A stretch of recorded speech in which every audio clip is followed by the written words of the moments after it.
Hey Sean, how you doing, man? I'm good, Dougie. How are you? Great, man. Yeah, very well, thanks.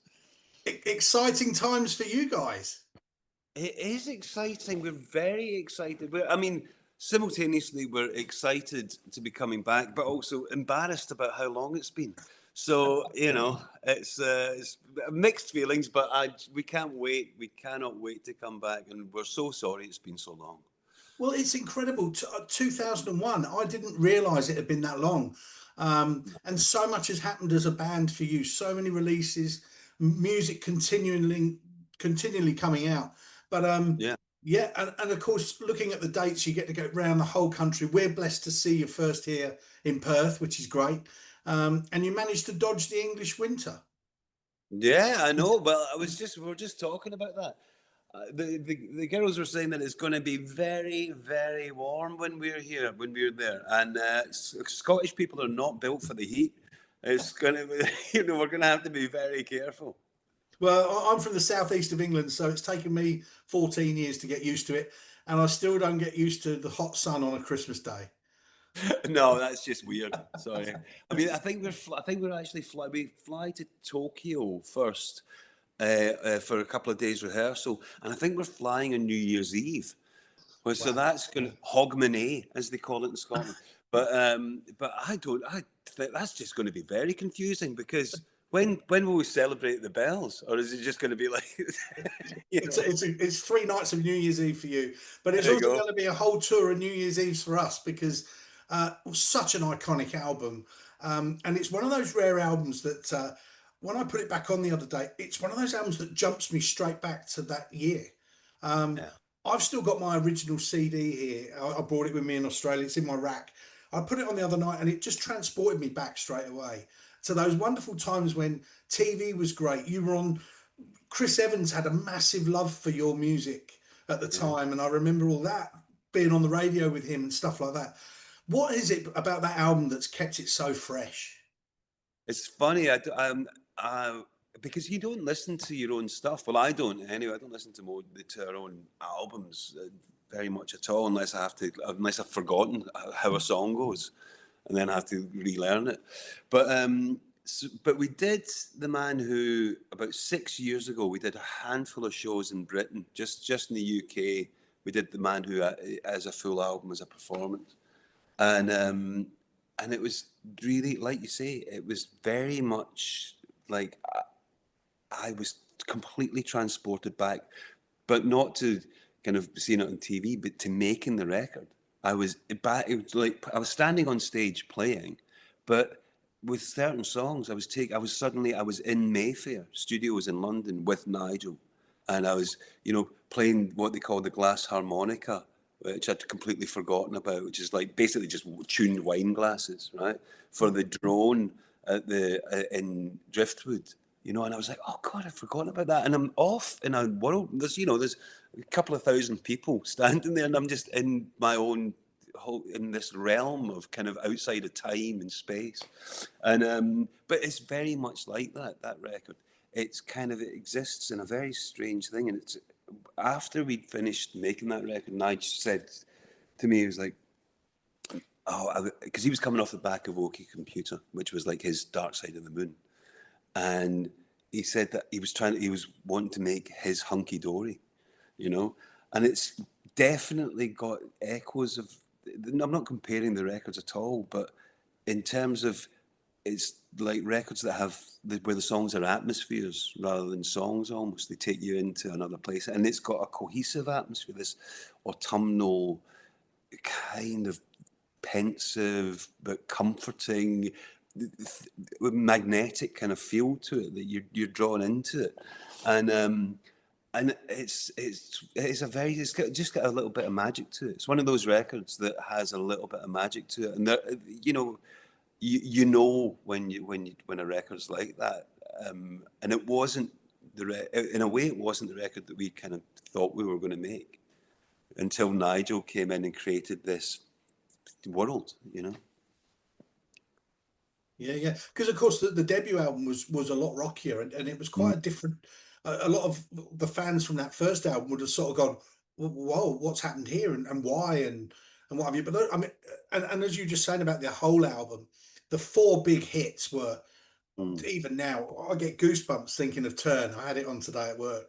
But all the way through the album, start to finish, is just a beautiful composition. It works as a complete Mm. play. And you know, nowadays we get sucked into listening to playlists. Yeah. And it's nice to press go and listen all the way through. Has it been Yeah. nice to learn those tracks again that maybe, you know, you said you ran that album a few years back, but is it nice to relearn the tracks that maybe never haven't been played for a long, long time? Oh yeah. I mean, there was when we did it a few years ago. It was there were songs that we'd never played. You know, there were songs that we had never played live. Like the Fear, for instance. We'd done like a rocky version of the Fear live, but we'd never played the actual thing itself. You know, and so we kind of went and found the original synthesizer. You know, that made the little blah, blah, blah, blah, blah at the start, and the Jupiter 8, and we reprogrammed it. And I don't know, getting back into that world. Like I say, it took me back and made me remember certain things about making the record that I'd forgotten. Like you say, the first record, Good Feeling, was very much a kind of guitar heavy, rocky record. It was very much, it was very 1997. You know, tail end of Britpop, guitars turned up to 11, all that, and I think I'd kind of forgotten that we were going to make Good Feeling Part Two. We had all these rocky songs ready to go, things like Village Man and Yeah Yeah Yeah and Rock and Salad Roll, all these songs that it wasn't like we consciously changed direction or, you know, binned them off. It was like they just fell away as Nigel kind of became, you know, the orchestrator of it and created this, what the sonic palette was going to be. And so it drifted was like a late addition to the record. Oh, And wow.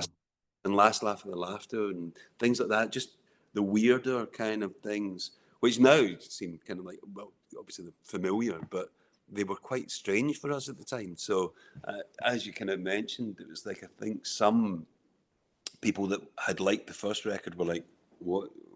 In fact, I remember doing an interview with NME when it just came out, and I think it was Mark Bowman was the journalist, and he was kind of, they did the interview, and it was fine, and he was, you know, a bit spiky, but he turned his tape machine off, and when we'd finished, and he went, I just got to tell you, I love the record, but it's commercial suicide. Oh, And we were like, oh no. And then when the record did come out, I remember sitting in Franny's house, and we had got all the papers. It was like, okay, the reviews are out today. All the papers, all the magazines, and we were sitting, and we didn't get a single good review. It was like wow. 1 and 2 stars across the board. It was like, so people really, they were expecting Good Feeling Part Two, and they got this strange, atmospheric, kind of quite eccentric record in a way. Um, and so it got absolutely slagged off. And I just remember us kind of sitting going, oh, oh no, it's terrible. It was like the worst day. We were all kind of, we all went to the pub after it, and we were just like, well, you know, should we just pack up and go home? What are we going to do? It was really that bad. And then it was one of those things where the record took on a life of its own, you know, and people got to hear the songs, and Radio 1 in the UK really backed us. There was one guy, Jeff, can't remember his second name, who really supported us, and people got to hear the songs, and it just started, and it was a slow build, but it took its time, but it just took on this life, you know, and it's You still see going what, yeah. 30 years You see what's later. happened, those bad reviews, and you've not come back for 24 years. That's what's done. But Nothing personal. so what's been the secret of the longevity of the band? Because, you know, we see bands come and go quite quickly nowadays. People get bored whether they're in the band or fans, but it's been a consistent thing with you guys. Yeah, it's funny. Sometimes I feel like I'm looking at all these bands these bands that I love that kind of split up and reform and split up and reform. And I think Maybe we should do that. That's quite a good, it seems to be quite a good career move. It's like, oh no, they split up. Oh great, they're back together. But we've just never done that, and I think it's primarily, you hesitate to kind of pull apart the Swiss watch, but I think it's partly because we were friends before we were in a band together. We were, Fran and I were pals. We met before art school, like when we were 17. And Neil and I met when we worked in the shoe shop together at the same age. We were 17. And Andy and I met on our first day, on my first day at art school. So we'd all met independently, and we had this 5 years of friendship all the way through art school before I joined the band. So we had that was the nucleus of the whole thing, was personal relationships, friendships. And then the band kind of orbits around that nucleus, if you know what I mean. And a lot of bands, I think it's the other way around. The band is at the center and the relationships orbit around the band, and it kind of, that's destined to explode, but we have all this shared history and all that common ground even before we started. So I think that's maybe something to do with it. We know what buttons to press and what buttons not to press, and also we were kind of, as we get older, we understand when we need time apart, and we kind of, we all live in different cities. So when we just give each other space, and then when we come back together, it's like, yeah, there you are. This is great. Yeah, nice. That's so cool. And that's what keeps it fresh. But we can't wait to see you over here. I've just got a couple of questions general ones to wrap up with, if that's okay. Yeah, of course. My restaurant question: if you could invite 3 musicians, dead or alive, to join you for a bit of dinner, who would you have join you? Oh, that is a good question. Just 3. I would, I would definitely have Bowie. Definitely Bowie, because I think he'd just be excellent company. Good, good conversationalist. I'd have Lennon for a bit of, something a little spiky, but also Bowie and Lennon were pals, so that would be a good laugh, Yeah, yeah. I think. And I would have James Jamerson. Ah, there's a new one to my restaurant. James Jamerson, because I would want to pick his brains about how he plays. I just missed that. You just broke up then. I tell you, because, obviously all those Motown bass lines, they are remarkable. And I would just want to pick his brains about how he does it. Yeah, that's so cool. Another one. What's the last album you listened to? The last album I listened to was actually, I can show you, it's a compilation of Japanese funk. Hold on. Wow.